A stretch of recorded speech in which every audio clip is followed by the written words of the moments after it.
আসসালামু আলাইকুম ভাই। ওয়ালাইকুম আসসালাম। আসসালামু আলাইকুম ভাই, কেমন আছেন ভাই? এই তো আলহামদুলিল্লাহ ভালো আছি। তো কচুর খেতে আপনি কি করতেছেন? ভাই অনেকদিন ধরে তো মাছ মাংস খায়া শরীরে ভিটামিন পাই না, তাই মনে চাইছে আজকে কচু শাক উঠামু, পুরা ভালো করে শাক রাইন্দা খামু, তাহলে শরীরে একটু ভিটামিন একটু বাড়বো। সেই জন্য কচু শাক উঠাচ্ছি খাওয়ার জন্য।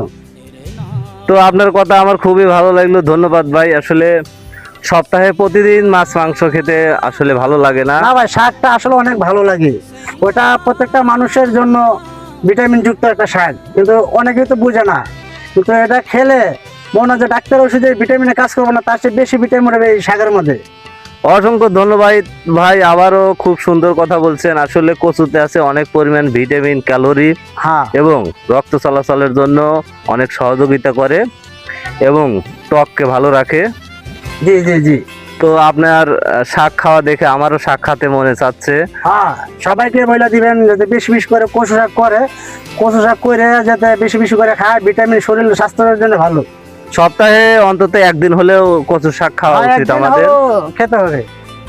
তাহলে আসলে খুবই ভালো হয়। হ্যাঁ ভাই। তো ধন্যবাদ সবাইকে, সবাই সপ্তাহে একদিন হলেও কচু শাক খাবেন এবং ভিডিওটি ভালো লাগলে লাইক কমেন্ট শেয়ার করে পাশে থাকবেন। পরবর্তী ভিডিও দেখার জন্য আমন্ত্রণ রইল। ধন্যবাদ।